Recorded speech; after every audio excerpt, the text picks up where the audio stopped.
Welcome to the Unknown Webcast. Our guest this week has been on before and is completely aware that I am so conservative I can't turn left even when I'm driving. So that requires a word of warning for those folks who are joining us. This is not a safe place for those who may be easily offended by having their ideas challenged. This is broadcast number 89, and this week we will have Jill Martin-Rische, daughter of the late Walter Martin, to talk about leaving a legacy. My name is Don Vino, and I'm president of Midwest Christian Outreach Inc. in Wonder Lake, Illinois, which produces the Unknown Webcast. And our senior researcher is Ron Hensel, who will introduce the sponsors of today's webcast. And here is Ronnie, baby. Greetings from sunny Florida. Yes, the palm tree has seen its shadow, and we're going to have 12 more months of summer. Our sponsors this afternoon, at least if you're in our time zones, include World's End Theology Outlet, your one-stop resource for half-baked heresies, dubious doctrines, and other ideas whose time has gone. World's End Theology Outlet, and two great faiths that taste great together. Reese's Jesus Buddha Cups. You don't want to go without those. And to ensure continued access to this program, if you enjoy it or if you don't and just want to annoy others with it, please go to midwestoutreach.org, click the yellow donate button, and contribute as you feel led. Baby needs new pair of shoes. Is that what we say at this point? I don't know. But please go there and donate. Please put an actual dollar amount in the... An actual dollar amount is always helpful if you use Yes. the donate button. Yeah. A lot of people donate $0, I have noticed, to what we do. Seriously? Okay. It's the thought that counts, right? Yeah, well, I don't know. I don't know anything. What were about they that. thinking? I'm not good with money. I mean, I'm not good at keeping track of money anyway. So, Oh. anyway, we have Jill with us again today. We've had her on in the past, and she has agreed to subject herself to putting up with us. And she has succumbed to an injury, but has navigated around that, which I'm glad that she's been able to do that. She is the daughter of the late Walter Martin, and she is presenting a workshop at a conference that we were involved with at the end of April 27 and 28, in New Orleans, at New Orleans Baptist Theological Seminary. It's hosted by the seminary and by Evangelical Ministries to New Religions, of which I happen to be the current president. Well, what are those dates again, Don? I just have to make sure they're April on the calendar. 27 and 28. April 27 and April 28. 27th and 28th. Thank you. That's right. And we have an interesting lineup of speakers. You can go to the website, www.emnr.org. Get the details, sign up, attend the conference. It'll be a real blessing. And Jill is going to be doing a workshop on the Leaving a Legacy, Walter Martin's legacy. And he's got a big one. Welcome. Thanks for having me. And as always, you'll know you've been had. Yes. Yes. I forget to say that. Yeah, well, it's my line. So it's like the whole show. What's my line? I never know what to expect with you guys. So. Three of us, none of us know what to expect. If you did, you wouldn't come on. That's I don't know about that. I like to live dangerously. So. Yes. So are we going to get a preview of your message, or are you going to keep that a surprise for everybody? I think I'll keep that a surprise. Oh, okay. We'll get a little bit, I guess. We don't want to steal your thunder. Well, Jill did ask what kind of questions we're gonna target her with today, and I told her we have no idea until we get there because we kind of fly by the seat of our pants, and always do. We want to get good information out there, but Walter Martin has left a big legacy. Now, not all legacies are positive, as we point out in the conference. Some are negative. You have the legacy of, say, the Watchtower Bible and Tract Society, of shattered lives, of destroyed families, of, in some cases, deaths as a result of their teachings on certain health practices, like blood transfusion specifically. At one point, they taught you could not have a transplant because that was, quote, cannibalism, end quote. They have since reversed that view. So they've had a number of changes down through the years, some of which actually brought on or allowed death to occur when it didn't have to, let's say.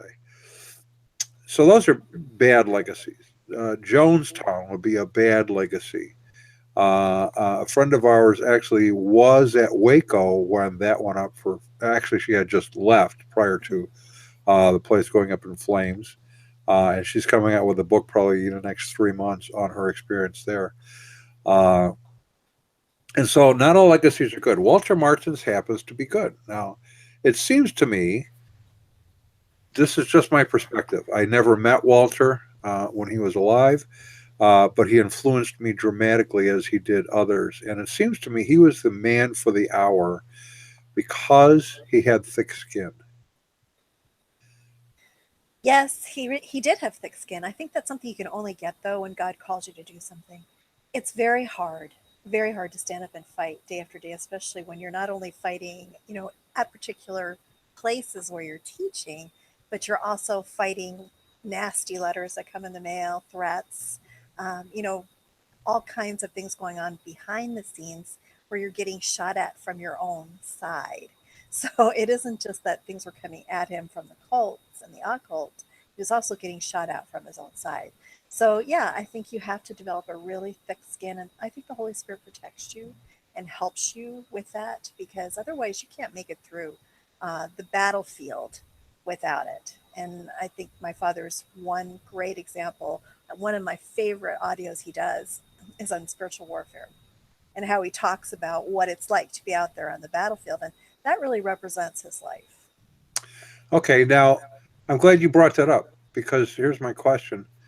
For those who are listening in now and say, gosh, I'd like to hear that tape, where would they get that at? How would they access that? They can find it at waltermartin.com. WalterMartin.com. See, Yes. there you go, WalterMartin.com. So if you go to the conference, you get to meet Jill up close and personal, sort of, at least wave to her from the audience. Uh, and uh, and you can go to WalterMartin.com, right? Right. And you are keeping the legacy of Walter Martin alive and active for those who are interested. We liked Walter because it seemed, like I said, thick skin. He seemed fearless uh, as he dealt with false teaching, both from false teachers and from the church side, who considered him mean, perhaps. Right. Uh, and yet he has influenced so many people. Myself, I know Ron also was impacted by him. A story that we shared just before we came on was a couple that you know of, but you had not met. The late Bill Centenar and his wife Joan, who's still living, actually. Um, and in the late 1950s, Walter had shown up to Watchtower headquarters in Brooklyn, where Bill Centenar worked. He answered all the questions for the Wake magazine south of the Mason-Dixon line. And Walter spent several hours debating him. Uh, there you go. Debating him over a number of issues, mostly from the older Watchtower material. And then about a year or two later, he went back to Watchtower headquarters, and Bill Centenar locked him out, wouldn't let him in. And then Bill and Joan did an interesting thing. They went because both of them were like third generation and knew all of the Watchtower leadership pretty much through not Russell, but from there on, and had been to to Joan's home, for example. Um, she is the descendant of SS Kresge, and Kresge had built a house for his mother. He wasn't a Jehovah's Witness in 1914 when the world was going to end. And he did not like the Watchtower organization. And so she tells the story of when he would come to visit. Every time he would leave, he would stop and he would turn and he would stare at the house for a few minutes and go, still here. And off he would go. So Joan and her husband, Bill, started looking through the old Watchtower materials and lo and behold discovered Walter Martin was right. They left the Watchtower in 1961, ventured off to California, and over time, an investigation came to the faith. They became believers and showed up to a little place where Walter Martin was teaching in California called Melody Land. And Bill raised his hand and said, do you remember me? I was the guy. And then they struck up, they built this friendship, and they would do kind of mock debates, witness at your door sorts of things. And then Bill and his wife went on to start a conference, which we're doing the 40th annual conference this October of the Witnesses Now for Jesus. And they have impacted hundreds of Jehovah's Witnesses over the years. That's a legacy. That's a legacy. Yeah. And When I think of legacy, I think of what Jesus said, go into all the world and preach the gospel, and what he did, which is teaching people about doing the will of the Father. And I think that's the greatest legacy of all, is doing the will of the Father and leaving that behind. And it's amazing because he did not live into an advanced age. The Lord took him home at a time when most people still have a few years left to go before they retire. He didn't see his 61st birthday. He lived to be 60. Right, 60. And when you look at all that, I just remember he was, I'm part of his legacy myself. I was living in a neighborhood where it was a newly built area. We were crawling with two types of visitors, Jehovah's Witnesses and Mormons. Eventually they did build a Mormon temple or something, or I forget, was it a temple that they had in the southwest suburbs or just another church? I don't know. But it must have been another church. The temple's up in Glenview. Okay. That's pretty far north. Wow. And but there are plenty of Kingdom Halls not far from where I lived, and I was new to the faith, and really I had been raised Roman Catholic, and I had been taught the doctrine of the Trinity, and I was aware that some of the stuff I was raised being taught I don't agree with anymore. I don't think they're really in the scriptures. I wonder if this Trinity thing is one of them. And somebody lent me a tape, Jehovah's Witnesses and the Trinity. I don't think that's the full title. But that was my initial grounding in the doctrine of the Trinity. It came from Dr. Walter Martin. He showed me beyond a shadow of a doubt that this was the biblical teaching. And of course, the deity of Christ and witnessing to Jehovah's Witnesses. I eventually devoured all of these tapes, and I actually think they're still in my garage.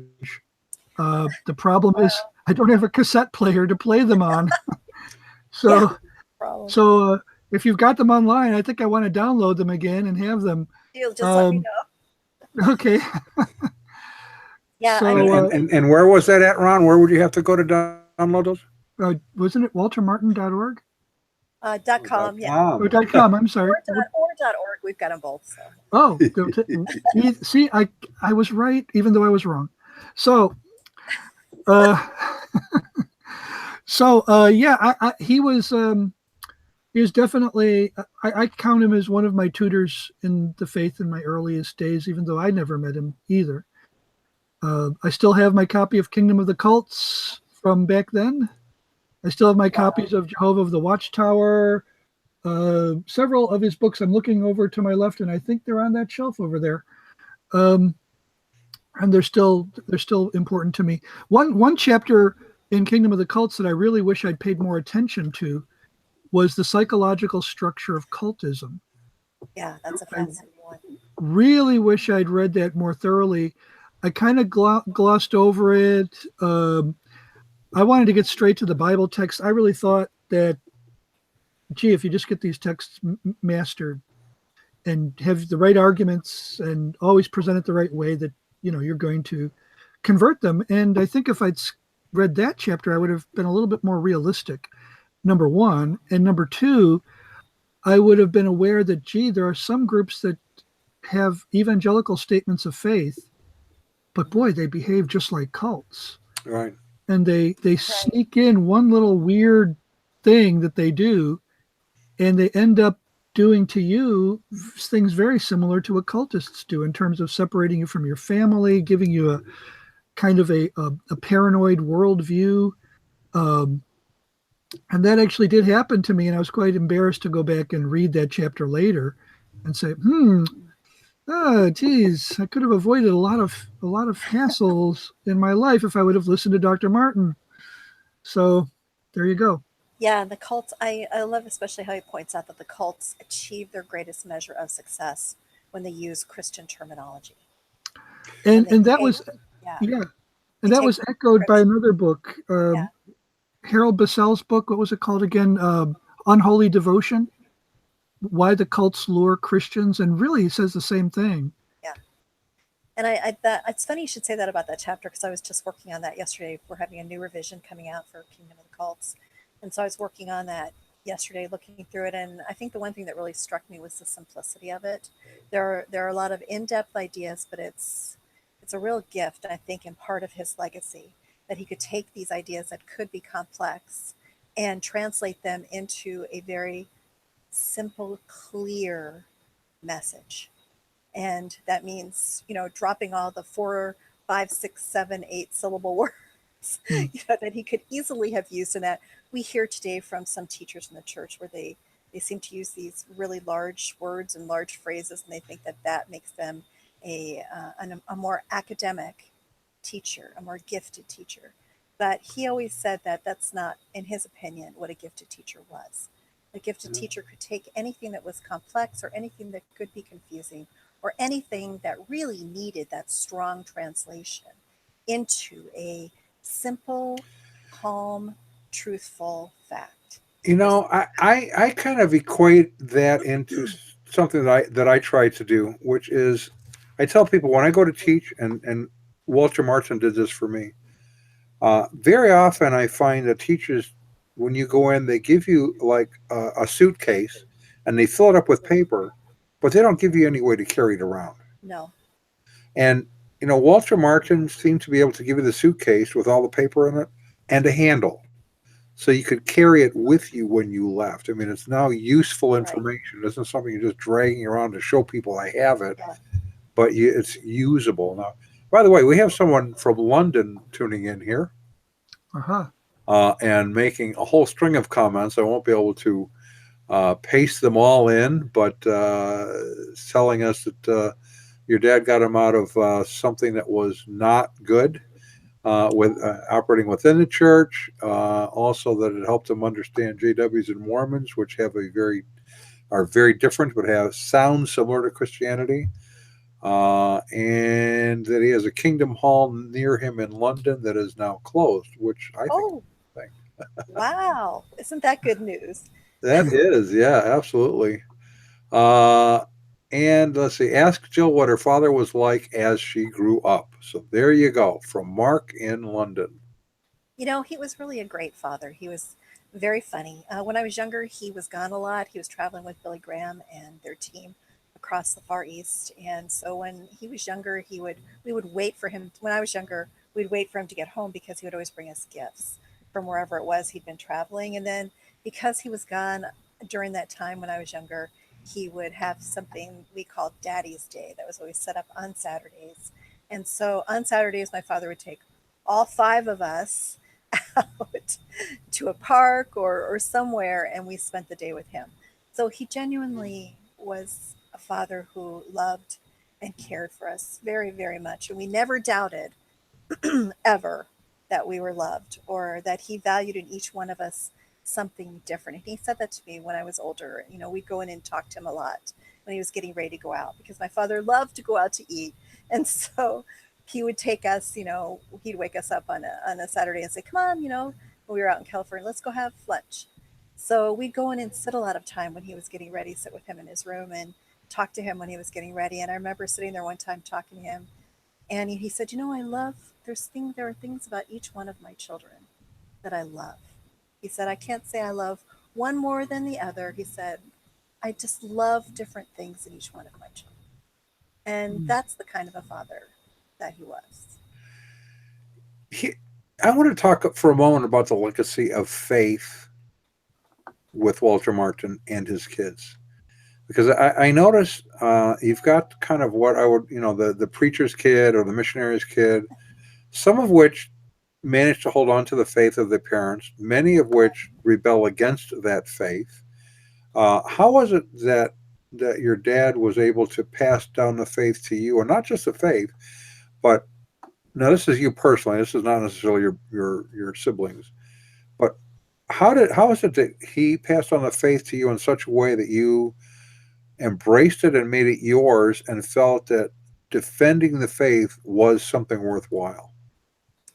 Well, I think when you see it in someone's life, the way I saw it in my father's life and my mother's life when I was younger, I think that it made a deep impression on me. They always impressed on me the great love of God for me.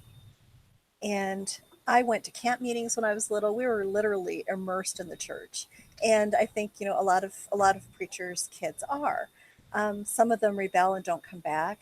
Some of them rebel for a very short time, which I did in high school, and then come back. And some never rebel. So I can't say that I didn't have my time when, I was simply living the way I wanted to live and not living the way God wanted me to live, because that's not true. But impressed within me from the time I was very small. And one of my very youngest memories was being at a camp meeting at Pine Brook. I don't know if anybody out there would remember the name Pine Brook, but on the East Coast, there were a lot of revival meetings held there, Baptist revival meetings. And Mm. my father was speaking at that. I was just a little girl. I don't think I could have been more than 4.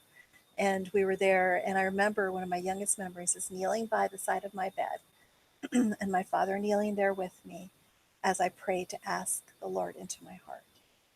So they planted the seed, and then when they saw it grow, when they saw that it was taking root, they helped it to grow and they nurtured that.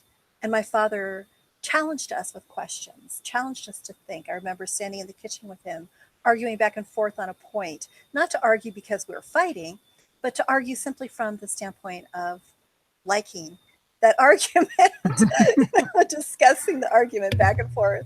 And I remember my father saying, after we'd been talking for a little while, he'd look at me and say, that's very logical. Mm. So those kinds of things were instilled in us too, to think logically, to question. Critical thinking skills were Yeah. really installed, really taught to us and infused within us when we were younger. And it stuck with us. Yeah, it's sort of it's becomes normative. It's just part of your family life. Um, we did a similar thing. I mean, we it was our practice, and this is how we, I think, carried on our legacy. I came to the faith from being an atheist. Joy's grandfather had prayed for me, so that was his legacy in our life. Her grandfather prayed for me, not only that I would become a believer, but that I would become a preacher. And his faith was so strong in that direction that as he prayed for me, he was buying commentaries and Bibles that he would give to me when I came to the faith. That's awesome. Yeah, that's amazing. And then, Joy met some Jehovah's Witnesses, which kind of launched us into this ministry, actually, unwittingly.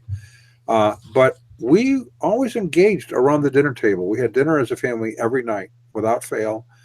And we'd pray together. We'd pray around the table, whatever prayer concerns were there. And we'd talk about issues with our kids, whatever was going on politically in the world, school, whatever. And so they sort of grew up with that as just part of the ethos of our family. Uh, and so it was passed on in a more of a natural way. It wasn't really contrived. It just was who we are. Yeah, and I think God really touched all of us, all 6 of us. And I look at it as a great blessing because even wonderful parents can end up with a very painful situation. I mean, I don't want to make anyone feel out there as if they haven't accomplished enough or as if they did something wrong. That's not, that's as far from the truth, I think, as possible. There are wonderful parents out there, and sometimes children just, they make their own choices. And you can do all the things that you think are right, and they'll still make a choice that is, you know, going to break your heart. So we don't know the why of it. I just know that in my family, the seeds were planted and they grew, and all 6 of us are believers. Mm. Um, a couple things. Big Zach 1011 says, I just love Dr. Walter Martin. I miss him so much. Thanks, guys, for So he says so much. this. I know, I agree with you. That's And Mark 9966 says, do you remember anything about Yogananda, Jill? Do I remember Yogananda? I Uh-huh. remember, different things that went on during that time, but My father was very funny behind the scenes when he was dealing with different people in different cult belief systems. He was very respectful, but as human nature always has it, you'll say, "Oh." Every once in a while, you just can't help it. You have to roll your eyes. And that's what I remember associated with Yogananda. So, What's Yogananda? I don't know that one. Swami Yogananda. Oh, he was a Swami Yeah. yeah, way down Yeah. upon the Swami River. So Well, something's just called to be made fun of. And, Ron, I hate to spring this on you, but something's just Well- called to be made fun of. And I think we can do that right now. We can accommodate that. well, we have to talk about legacies, don't we? And We do. and there are some legacies that some people would rather not talk about, and they end up in the cutout bins, and we have to find out how to sell them off. So we have a question here, and that is: lately, have you found yourself fondly reminiscing about years ago when Jehovah's Witnesses who came by to your door would relieve you of the fear of hell, only to turn around and threaten you with Armageddon? And if you are a Jehovah's Witness, do you miss the day when God's organization would let you get your fire and brimstone on by harassing your neighbors with threats that their complete destruction was right around the corner? Well, now you can relive those glorious days with Watchtower Society Armageddon calendars. Yes, recall the relief you felt when once again God's organization completely dropped the prophetic ball. A complete satisfaction guarantee comes with this product, more than we can say for the original predictions themselves. Available at World's End Theology Outlet, the Watchtower Armageddon calendars are on sale. Get your collection right now. So, World's End Theology Out. So you can go back and look at all of the dates that they predicted the end of the world and were wrong. and you can feel that sense of relief that it comes over you. But you could also relive those days when, if you were in the Use it Watchtower, against your neighborhood. you got to scare people, even though you couldn't threaten them with hell. You could threaten them with this, and well, there you go. Yes, that's true. Okay, so April 27 and 28, you're going to be where? Where are you going to be? in Some, New Orleans, Pardon? me or Ron? You? No, New you. Orleans? Forget about Ron. Well, Ron will be there too, actually. Nolans. It'd be in Nolans. Nolans. In New Orleans. I'm really looking forward to that a lot. I've never been in Nolans before, so I'm looking Yeah, forward to it's it. I have none either. I have I none got to either. tell you, I the first time I was there was for Jonathan Miles, one of our researchers and writers, Dr. Jonathan Miles, got married, and he had me in his wedding party, and so I flew down there, and I left Chicago, which has humidity issues on occasion, but I usually can survive that. And I got off the plane and was immediately drenched because it is nothing but it's like 90% humidity all the time. Wow. And that's what we have to look forward to, huh, Don? Well, you kind of get used to it. And what's kind of cool, because I drive down there now when I go, is they have, I think, the world's longest bridge, or one of the longest bridges, is going into New Orleans. It's kind of interesting. Really? Very long, yeah. Hmm. And driving across all of this swamp. I think it's a swamp. Might be a lake. I'm not sure, but there's a lot of water underneath. And the houses are up on stilts because of the water issues. That's where they keep the politicians here. Yeah, well, they should. They should keep them underwater. In my in the swamp, So, All right. So legacies. What other kind of legacies do you recall about Walter Martin? Kingdom of the Cults. What is the legacy? Why did he write that? And how many revisions has it been through? And I hear you're writing a study guide for that. Now that would be part of the legacy, wouldn't it? Yes, absolutely. We're doing the brand new edition of Kingdom of the Cults. It's been selling, I guess you could call it a bestseller for 65 since 1965. So it's Wow. still, I mean, it's never gone out of print.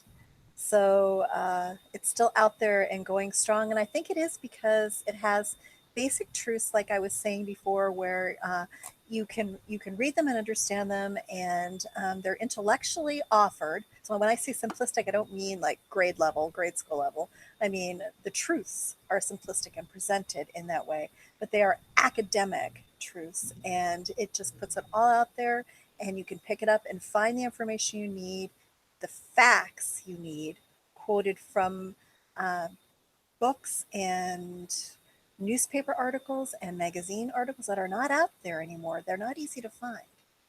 They're not easily accessible, I should say. So I think its value lies in the research quality. It lies in the way the material has been presented. And number one reason, it lies in its presentation of the truth of the Word of God. And God is going to honor that, and He has. So, yeah, that's going to be coming out next year. And then also, we're doing a handbook of the cults, which is a Kingdom of the Cults handbook. So, it will be a shorter, abbreviated version, and then also doing a study guide for the Kingdom of the Cults. Wow, study guide. That's got to be challenging. Do you have like any time left over to do other stuff, like go out to dinner with your husband? Well, in addition to that, I'm also teaching. No, I could go on. Yeah. But I guess I just do what I feel, where God puts me, I just try to do what I can do. And this broken leg is slowing me down a little bit, but hopefully not too much. So. Well, here's another legacy which has impacted a lot of people. I did mean to cut you off, Ron. I like to say I didn't mean to, but I guess I did because I did. I assume you mean to cut me off. I can't help myself. I just cut you off. That's it. Is a little known guy by the name of John Ankerberg, who started a little show called the John Ankerberg Show, of all things. And I remember seeing your dad on. I may offend you with this comment, and I guess too bad for that because I'm going to do it anyway. But I loved watching your dad on the John Ankerberg Show as he kind of launched his career. Was Walter Martin, Dr. Geisler, Dr. Jim Bjornstad, and Jim Bjornstad also will be at the conference, by the way, on that show to kind of get it going. But I always wondered, why can't he buy a better hairpiece? I never would have guessed it was a hairpiece, Don. Why did you have to? My father took so much ribbing over that, and he just didn't care. He didn't care because that's what he wanted to, he wanted hair on his head. And, he went bald at a very young age.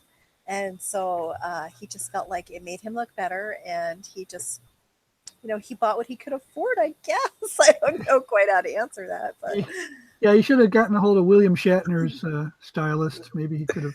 The best hairpiece in the business, right? I was just looking at that on William Shatner's head yesterday, and even with the camera up close, you could just barely see it, like along the edge of the front of his head.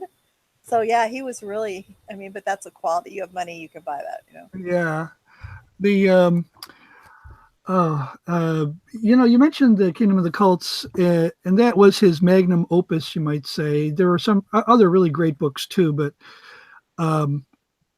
you say it's never been out of print, but was the original edition the one that came out in the 60s? Did that ever go out of print? Or because No. I know there have been no. So that original edition has remained. He went from Zondervan to Bethany.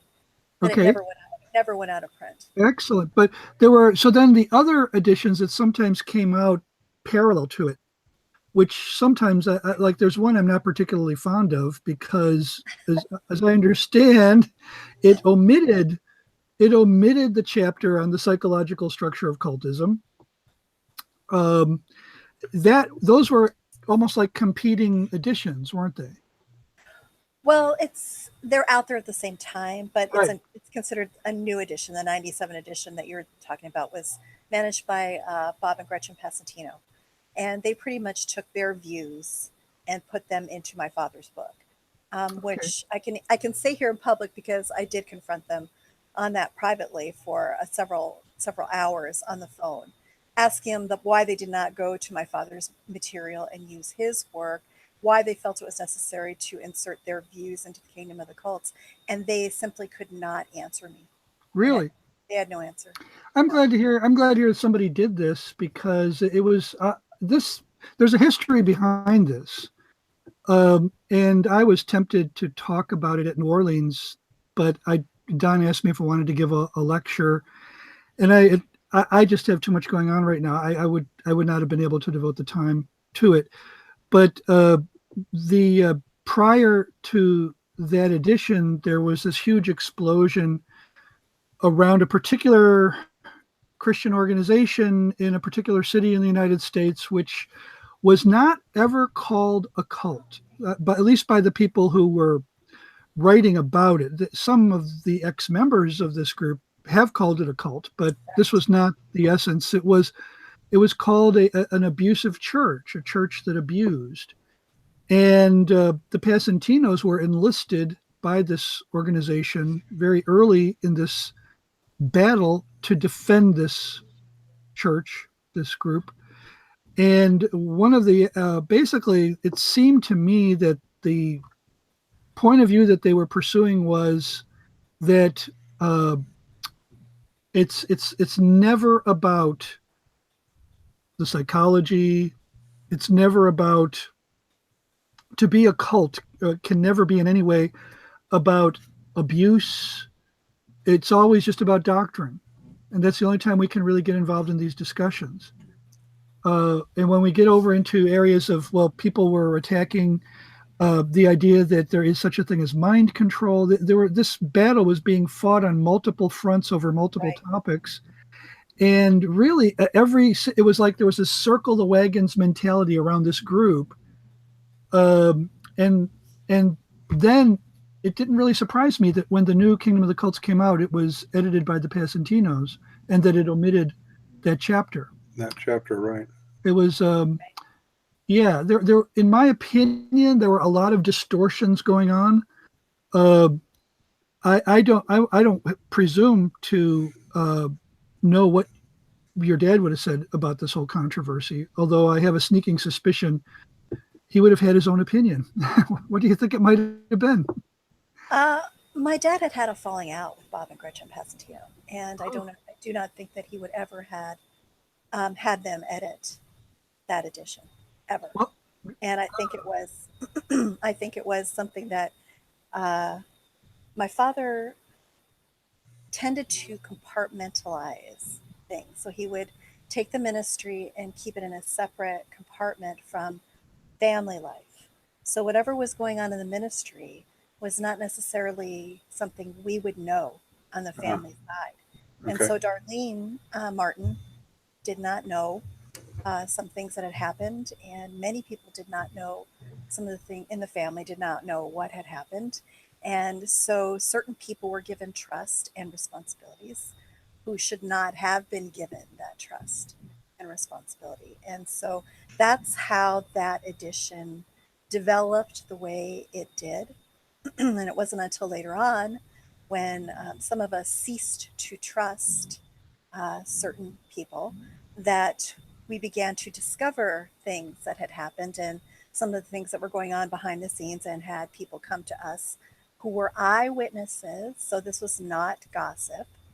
People who were eyewitnesses to certain things came to us and said, we saw this, this, and this happen with these people. We know that this is going on, and we feel a responsibility to let the Martin family know what is happening here. Hmm. It wasn't until then that we thought, this is ridiculous. We are not keeping this edition. And we fought for several years with the publisher to come out with a new edition because this one was not acceptable to us. And when we finally did win that fight in early 2000 and the new edition came out in 2003, what Kevin, my husband, and I had done was we went through and eliminated 99% of everything that had been put into the 1997 edition. So when you see that 2003 edition, it is going back to what my father did and sticking with his work and eliminating from that anything that had been done by others. What particular things that, if someone were to grab that 1997 edition, what should they be aware of that your dad would not have endorsed that has been put into He would it? not have put the word faith movement in the Kingdom of the Cults at all. And the reason he would not have done that is because there were many people, and still are many people, involved in the word faith movement that are true believers. And he would never have categorized them as belonging to a cult. He would have said their theology was in error, but he would not have put them in there. And the reason I know that is because I remember him talking with us about the Kingdom of the Cults and how certain groups had gotten into the book and what the criteria was for that. And he was adamant that he would not put into that book people who had an honest and true faith in the Lord Jesus Christ. So I know for a fact the word faith would not have been there. The whole psychology um, position that they took, mind control model position that they took, would not have been in there. And there are so many things. I mean, we literally, my husband is a wizard on the computer, and so we laid one document over another, and went through and just it showed us the exact difference between the 85 edition and the 97 edition, and we returned it to the 85, and then we went from there. Would you say your dad would have taken the opposite or nearly opposite position on mind control that the Passantinos took? Yeah, my father believed in mind control. He believed that there were many studies done by the military, the U.S. military, that were hardcore evidence that mind control is a very real threat. And so he would absolutely never have taken that position. I remember the way they kept trying to, now I'm not saying the Passantinos did this, although they might have, but the way other people were trying to shoot down the mind control model during this controversial period of the early 90s was to always preface it with the word secular. It's the secular mind control model. And one of the glaring errors in the Passantinos article that appeared in a magazine was that they quoted this book that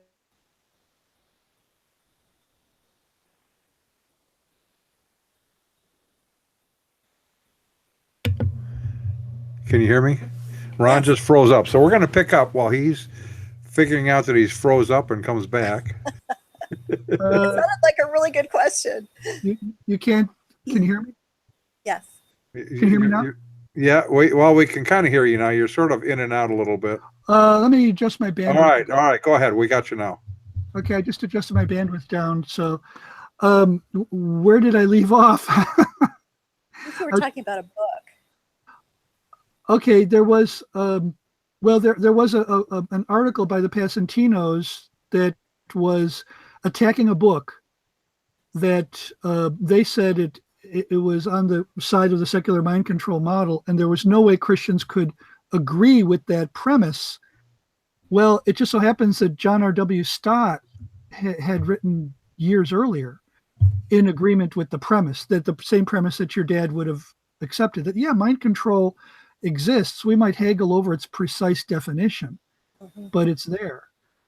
And so really, if someone picks up that 97 edition, they need to be aware that things were put in there under the name of Walter Martin that were not really part of his legacy. No, okay, we tried to have that removed. I want to interject something, and then I want to pose a question that's unrelated to legacy of Walter Martin, but as a pressing question for somebody. Mind control, I want to say this. There has been division within the evangelical community over that, in my opinion, largely because of definitional reasons. Yeah.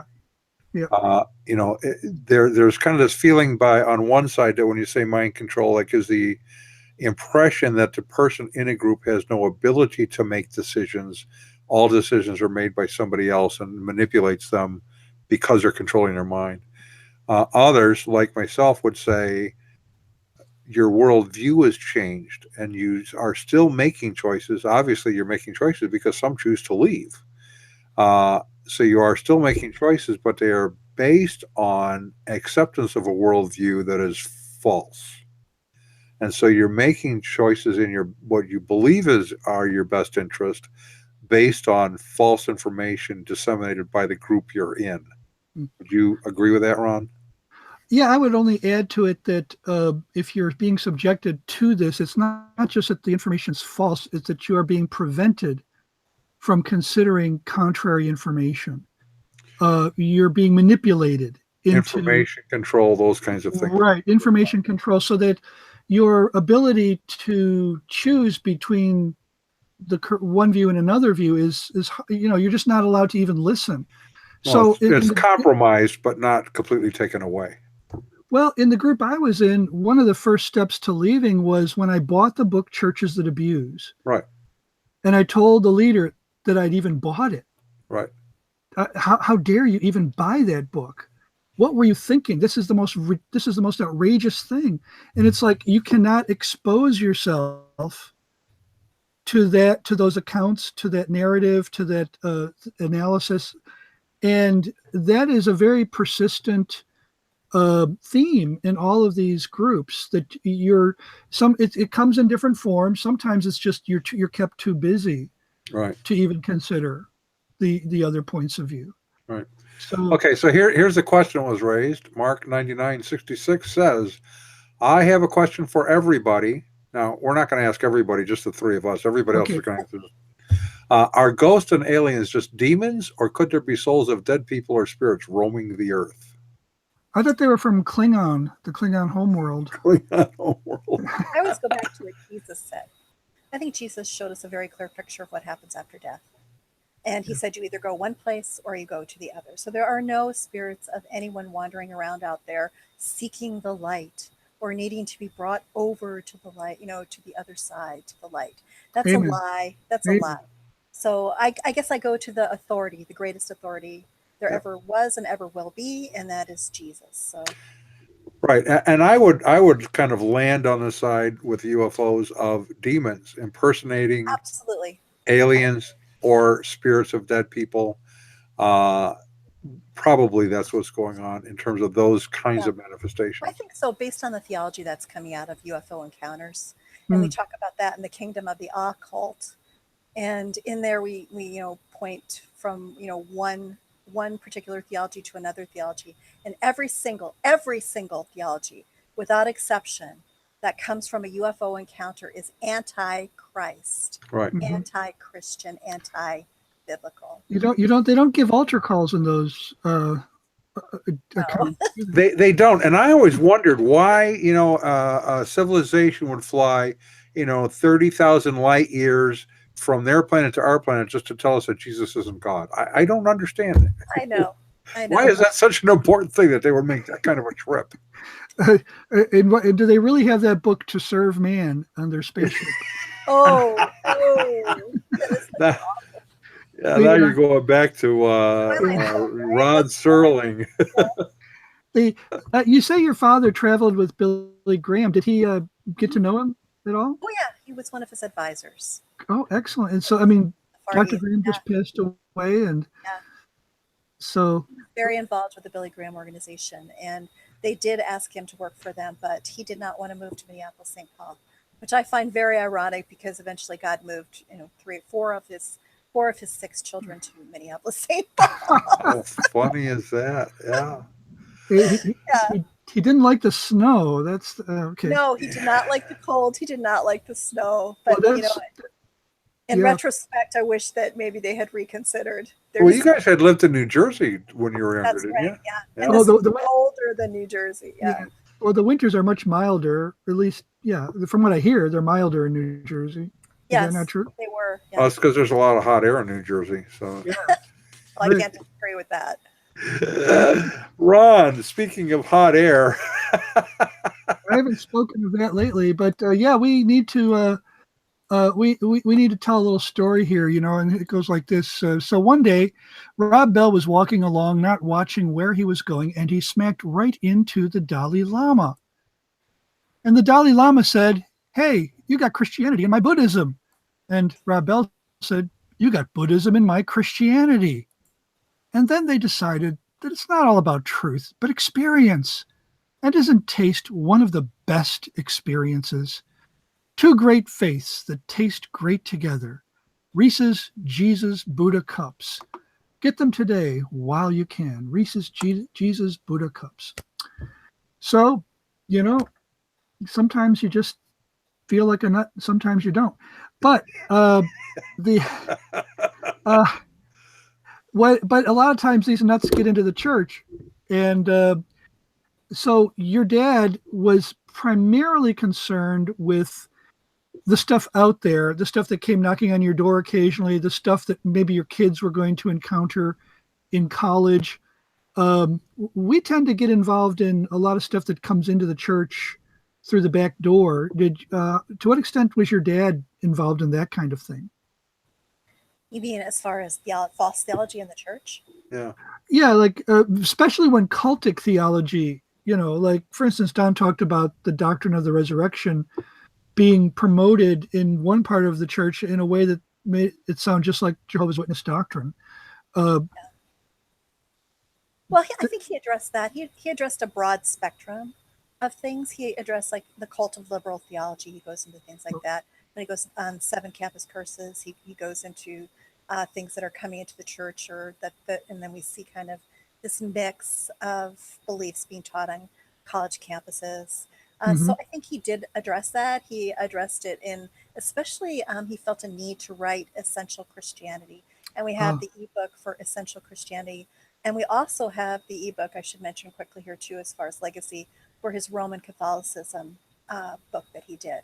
So he felt it necessary to put down on paper exactly what Christian beliefs were and how to defend them. And that's what Essential Christianity is. And I think because he saw that we were compromising across the board.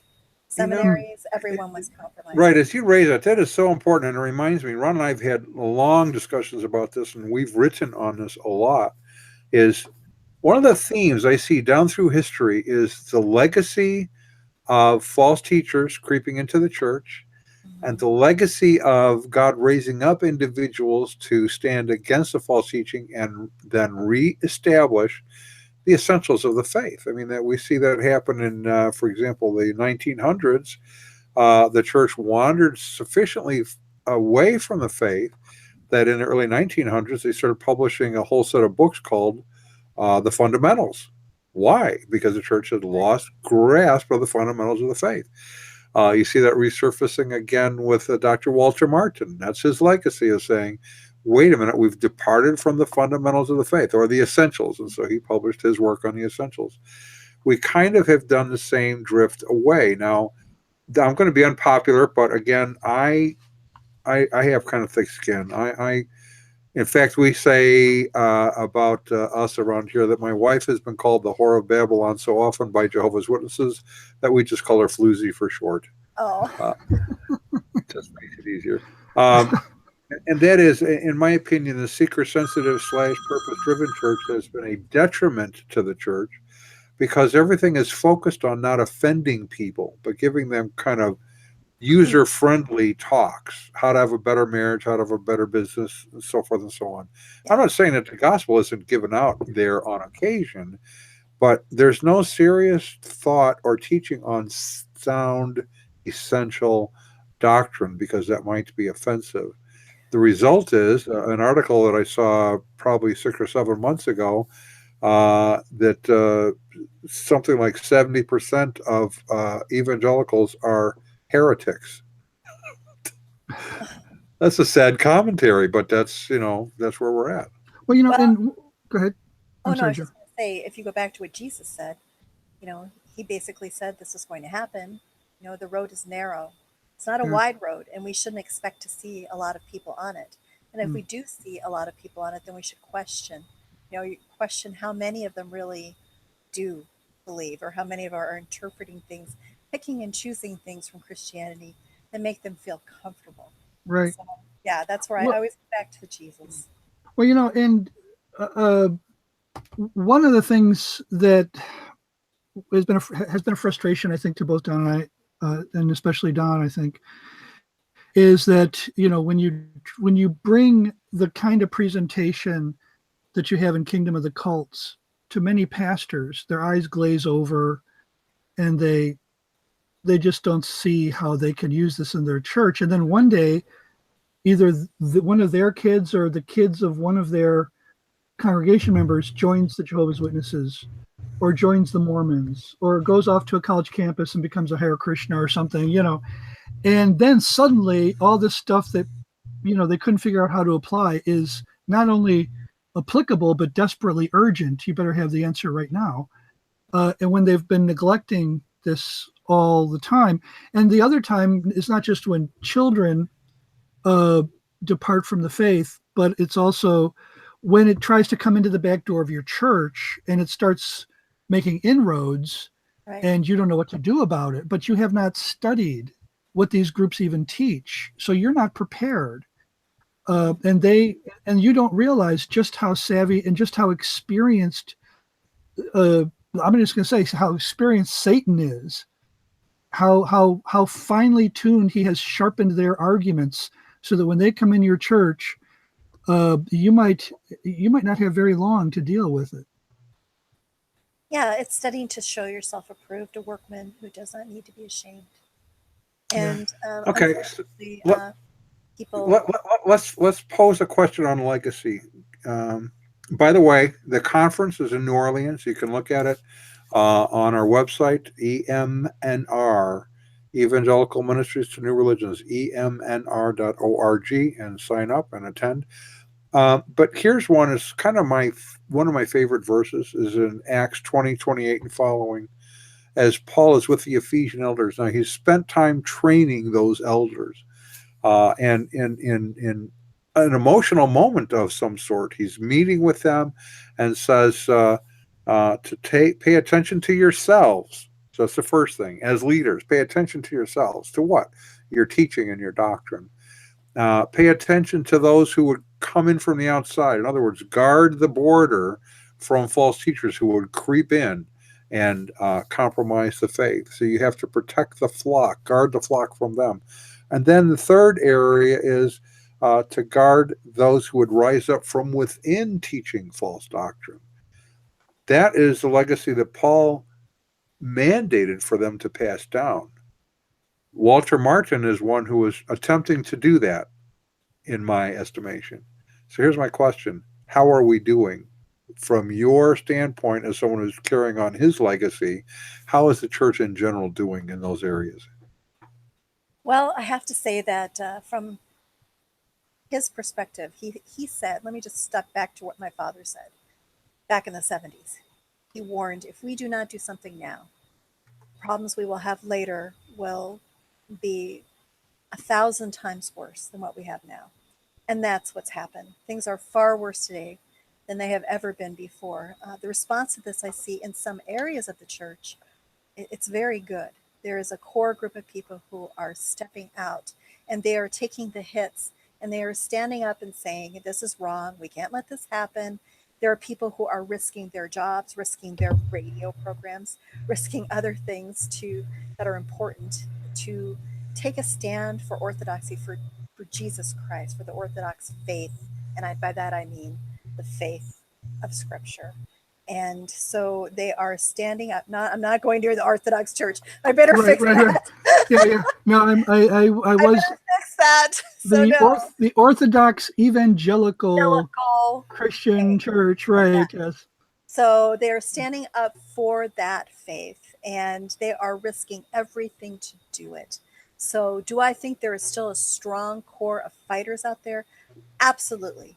Do I think things are far worse than they've ever been? Absolutely. But is God still winning major battles? Yes. All you have to do is look at articles coming out of Utah, Salt Lake City, over the last few years, where you have different groups meeting with influential people in the church saying, why is everybody leaving? Why is everyone leaving the Mormon church? Why are they shuttering temples? What's going on here? Why are they combining wards? So are we winning battles? Yes, we are. And I think we should praise God for that. And I think we should expect to see that continue. Yeah. Well, Jill, I know you didn't mean to go there, Jill, but when you I won't surrender the word Orthodox. Okay. Right, I won't surrender that. I know you didn't mean to go there, but we were talking a little bit earlier about part of your dad's legacy that has been misused, and we didn't even come close to the big one, the big one that has been totally corrupted now, which is really sad. I mean, in a way, I guess we can say, well, your father's legacy was people, people like us, people like Don and me and others. But he had such high hopes and dreams for the organization he left behind, and I just grieve. Ron, you can feel free to name them. We're not shy here. Okay, well, as people know, Hank Hanegraaff converted to Eastern Orthodoxy. He basically trashed the evangelical gospel. He traded it in for a gospel of works for salvation.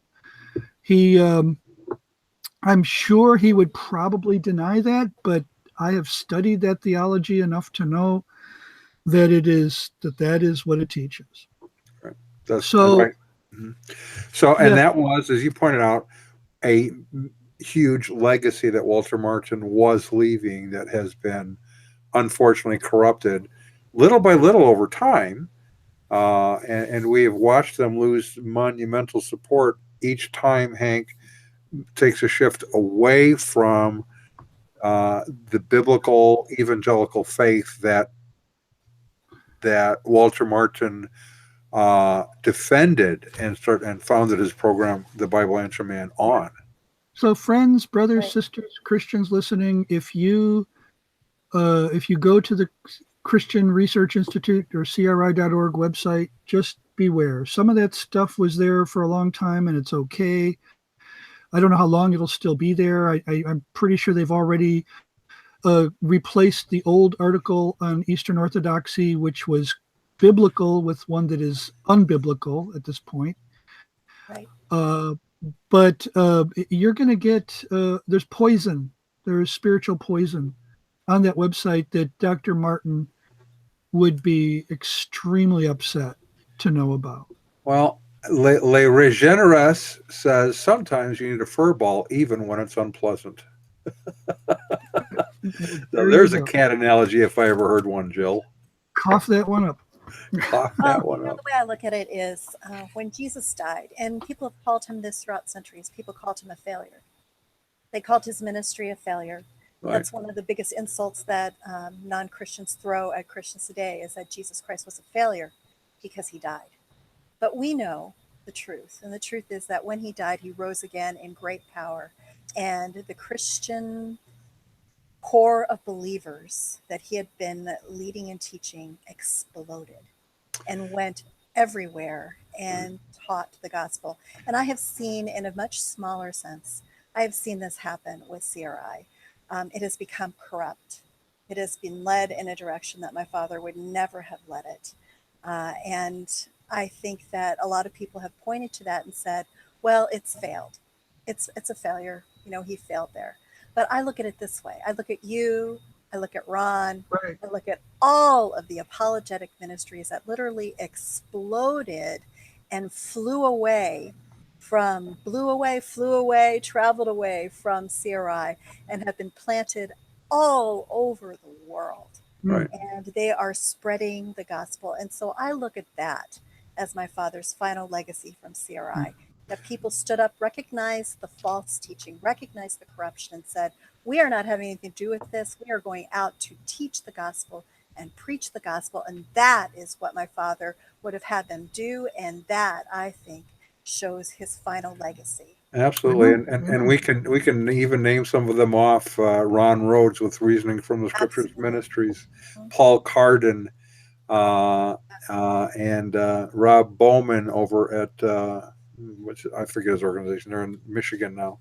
Uh, uh, Rich Paul with the Apologia Report. They're just everywhere, and influencing more and more people because they do such good work. So. All right, we are going to have to go, but again, your website is waltermartin.com. And those, now someone had said they listen to podcasts. Is there a way that they can podcast that so they listen to it at work? Or do they have to go to the website and just listen from the website? For my father's, Yep. yeah, we have a free listening library, so they can listen from there. And then we Okay. also have some things on YouTube. And then we also offer free messages that can be downloaded if they'd like to listen to those. Perfect. Okay, so that answers that question. Again, you'll be at the Leaving a Legacy conference at New Orleans Baptist Theological Seminary, hosted by the seminary and Evangelical Ministries to New Religions. That's April 27 and 28. You'll be doing a workshop. Ron will be on a roundtable discussion with other former cult members. And I will be up there being the ringmaster for the whole thing. I really look forward to it. It'll be great fun. Ron, would you walk us out of here? Oh, sure will. Hold on just one second. I was Yeah, there we go. Okay.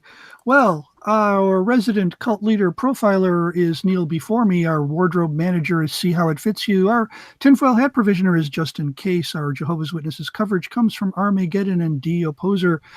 Our Mormons Archives manager is Polygamous. Our Liberal Denominations Bureau Chief is Lucy Goosey. Our transgender issues coverage comes from Ben Hur. Our special correspondent for cults based on the Hindenburg disaster and flying turkeys is Ode Humanity. Our fact-checking supervisor is Yoleg Pulling. Technical assistance comes through Murky Research. Our legal advisors are at the law firm of Dewey, Cheatham, and Howe. Our grievance resolutions director is Yvonne Pisami, and our director of privacy assurance is Wiretapping. Original idea sourcing comes from Drew A. Blank. The Unknown Webcast is a production of Midwest Christian Outreach, Inc. in cooperation with Emergency Manicure Productions, who are solely responsible for its content, although you will never, ever be able to prove that in a court of law. Not ever. Not going to happen. So that's why we have that law firm. That's right. Okay. Jill, thank you so much. Ron, we will talk to you. So much. It was really fun. Thank you.